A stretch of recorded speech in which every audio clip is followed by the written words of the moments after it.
Hey guys, Bart from TST Industries here. Welcome to TST Garage.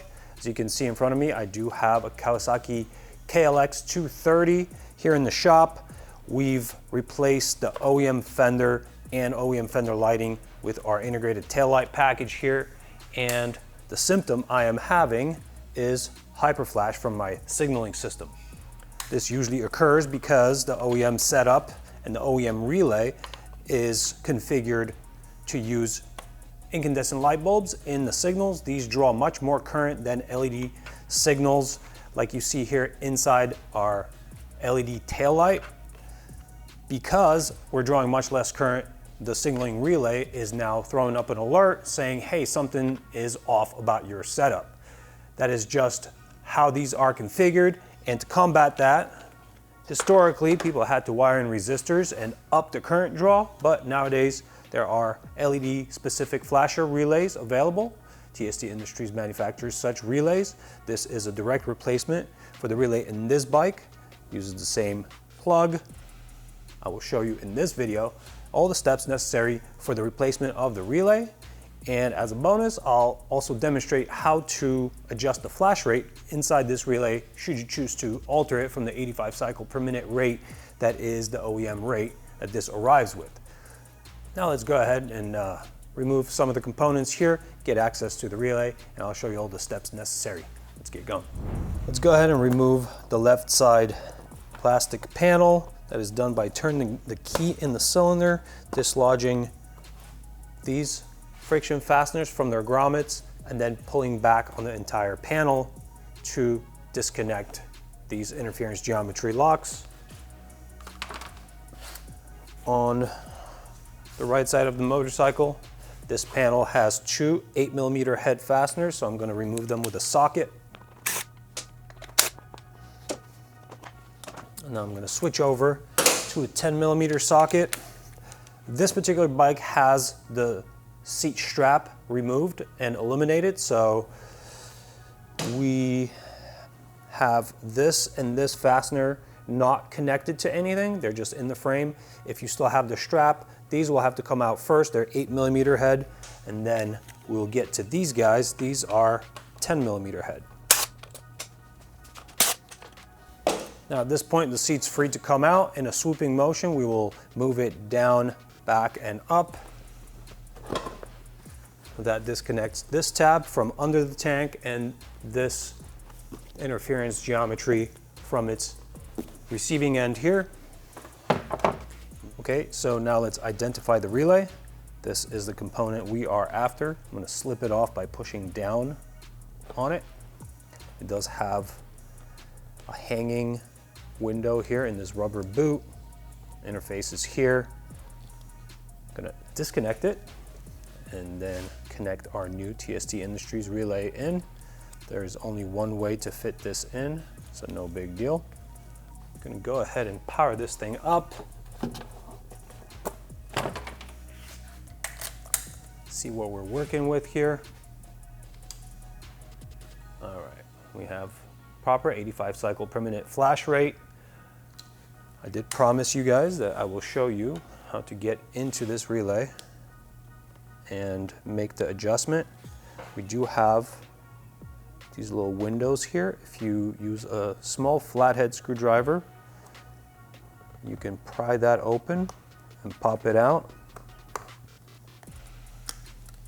Let's do it off the connector. This will come out. Now we need to plug it back in. Here's a very important note. When we power this thing up, you have to make sure to protect this from touching any metal component.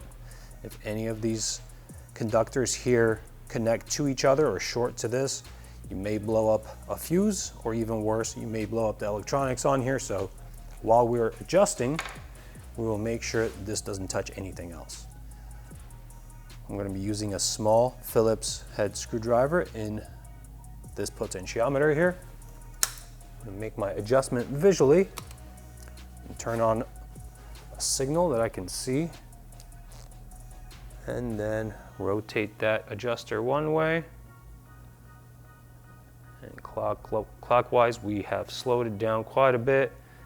all the way to the counterclockwise stop. We're looking at a much faster flash rate, and then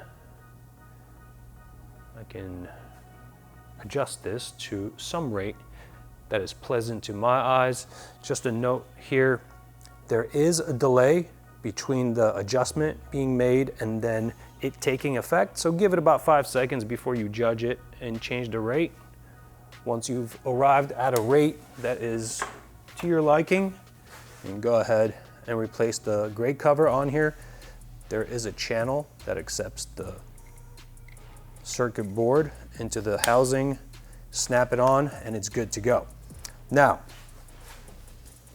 when we remove this relay, its suspension piece is actually part of the component. So we're losing the suspension piece. There's no way to just slip our nice relay tab into something captive. So there are two options here that I'm going to present you with. One, you can just open this up just a little bit more than it is without straining it, and then get it around one of these wire bundles. If you get it around this one, it has enough friction to keep itself in place, and that way you have captured it onto something else that will suspend it and keep it there for you. All right, that's looking good. It's suspended, it's fixed in place, good to go. Option two, grab a zip tie, get it around the tab that is meant for mounting these parts. Then you could either go around the whole relay like this, or some other configuration that you may like. This is probably the most secure here. And now this thing's good to go. Just make sure that that connector is pressed all the way in. Cut off the excess, and the rest of the job will be the reverse order of disassembly.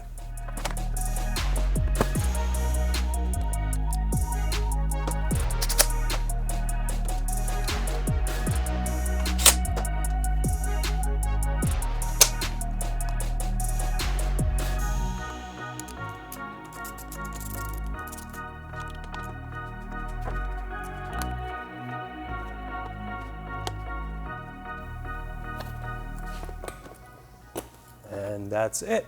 Job's complete. The bike is ready to go. We'll give it one more test. Nice, proper flash rate. Good to go. Takes about 5 minutes, produces great effects. I love this part. I hope you like it too. If you do, you can find it at tstindustries.com. We have that part along with this fender eliminator and other parts for this bike available. We have other parts for other bikes you may have in your stable, so please check us out, tstindustries.com. Also, I like hearing from you, so drop me a comment. Let's have a conversation. All right, cool. Thank you guys for watching. See you later. Ride safe.